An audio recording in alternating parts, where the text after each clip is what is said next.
You know, I've always wondered just how fast the human mind would break if it knew it had a limited supply of water, food, and had to share that supply with over 800 people. Now, when would the rationalities end and the selfishness begin? And again, I'm not the only person who thought of these concepts, but unlike Kazuo Umezu, and I hope I'm saying his name right, I'm not 100% certain about that, I haven't had the guts to place that down into a conceptual story, like Mr. Kazuo has done with the Drifting Classroom Volume 2. And before I start this review, go ahead and hit that subscribe button. Make sure that you give this video a thumbs up. That way it's noticeable in the algorithm, or the algorithm picks it up or whatever. Also, hit that notification icon. Make sure our bell is ringing. That way you will know when I put on another video. Alright, let's go on with this review now. Alright, so there are a shit ton of students and teachers trapped in an alternate dimension. Actually, they're not in an alternate dimension. They're on Earth. They're on Earth in the far, far future. Because in the present time, the school just disappeared. The Japanese media believe it's an explosion that made it happen. But yeah, the school up and vanished, and now the school is surrounded by nothing but what looks like sand. Just sand all over the damn place. And at first, you know, things are going well, but as we know from the end of the last volume, one of the kids tries to go and see what's going on with the kitchen, and ends up getting their hand stabbed or crushed or whatever. Well, it turns out that the delivery man who delivers all their food is a fucking nutcase. Yeah, so there's this little arc with him. He manages to get taken down by the 6th graders, because this guy's like going around and just fucking beating kids up and even taking their candy from them. You know, like it's not enough for this sadistic son of a bitch to hoard literally the entire school supply of food. No, he has to go to each individual classroom and also take the kids their own little snacks that they may or may not have in their pockets. You know, like how fucked up are you? And then later on, you know, he tries to warn the kids about this this teacher named Mr. Iwaka or whatever. And the kids are like, yeah, dude, fuck you. You know, you proved how much of a piece of shit you really are. Like, how are these kids going to trust this adult when he literally killed 2 fucking kids? Like, what the fuck? Oh, yeah. Then, the cool thing though, of course, the 6th graders all get him down, and he's apprehended and put into a locker, kind of like as like a jail. I get the feeling that he's ended up breaking out of that locker at some point, and he may or may not become a hindrance once again. What's even more crazier though is that the little kid named Yu that Sho played with in the first chapter fucking shows up. And my guess is that this little kid unfortunately left with all of them when they got transported from the present into the far future. But the kid doesn't realize this at all. The kid thinks that he still has a home to go to, and that, yeah, it's just fucking crazy. Oh, and how'd they find out that they're actually in the future? Yeah, there's this stone, a memorial stone, okay, that states, here lies the 862 people of something school. Sorry, I don't remember what the school's name was called. Um, and the kids just come with this daunting realization that they're there, they're alive, their parents are no longer there because it's in the future,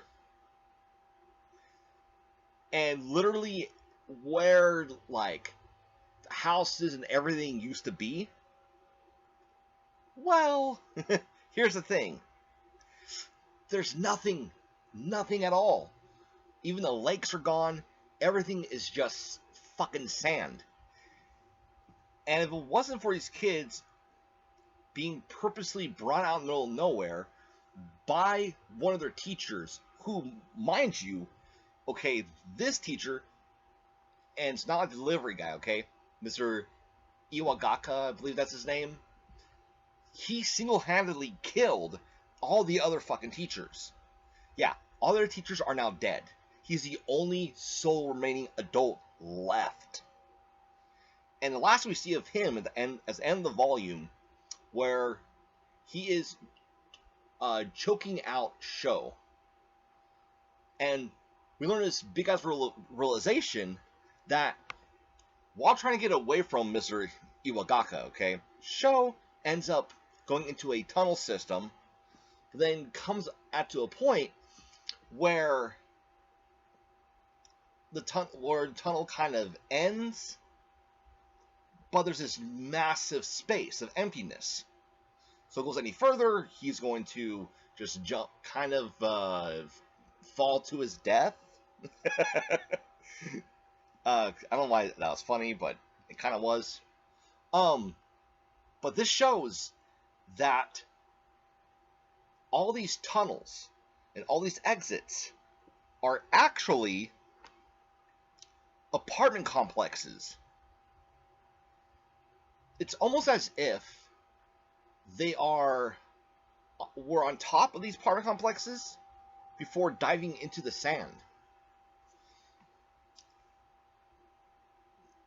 So it makes you wonder, just, did the Earth shift so much to where buildings just kind of went underground? There's a lot of questions that need answers, and I'm hoping that Umezu gives us these answers. Also, the fact that that the sun has like an eclipse effect to it. I don't know if that's consistent yet or not, because who knows how this planet is more or less running at this point in juncture.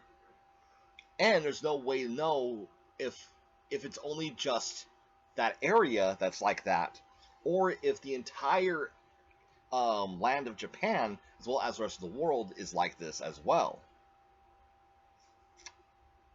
And if it is, then, you know, all these screw the fucking adults, okay? They're basically fucking dead.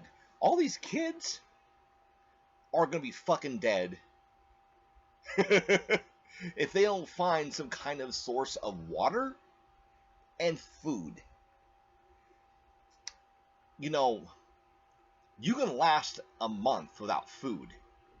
You can't last more than 10 days without fucking water.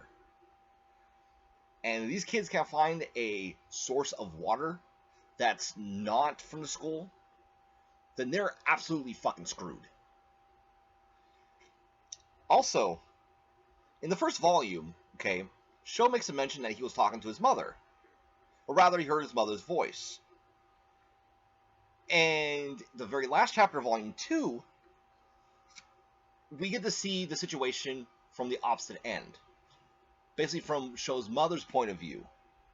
Where at the very end of that chapter, the phone rings, she picks it up, and she hears Sho shouting what he was shouting while being choked by the heinous Mr. Iwagaka. I think that's his fucking name.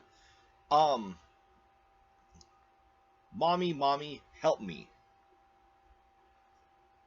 calling out to his mother. Which is just weird how that kind of calling became a telephone calling. Very strange, very weird. And I really don't see how Sho's mother is going to help the situation, because if Mr. Iwaka wants to, he can just throw Sho into the nothingness, and maybe the kid will survive, maybe he won't. Who fucking knows? What I do know is that since he's the only adult, and the matter of fact is that he deliberately took a lot of the older students out on a drive, and then made it to where it would be inconveniencing them by having them get out of the car, and started running them all over with said car. Yeah. So I'm really hoping that he has his comeuppance in the next volume. I don't fucking care how it happens, but I'm pretty sure it's going to be justified. Alright, so what do you guys think of The Drifting Classroom Volume 2? Let me know in the comments down below. Thank you guys for watching. I hope you guys have a wonderful day. If you haven't, go ahead and subscribe to the channel, as well as give this video a thumbs up. That way the YouTube algorithm will know that this material is worth watching. As well as, don't forget to hit that notification icon. Make sure that bell is a ring-a-ding-dingin'.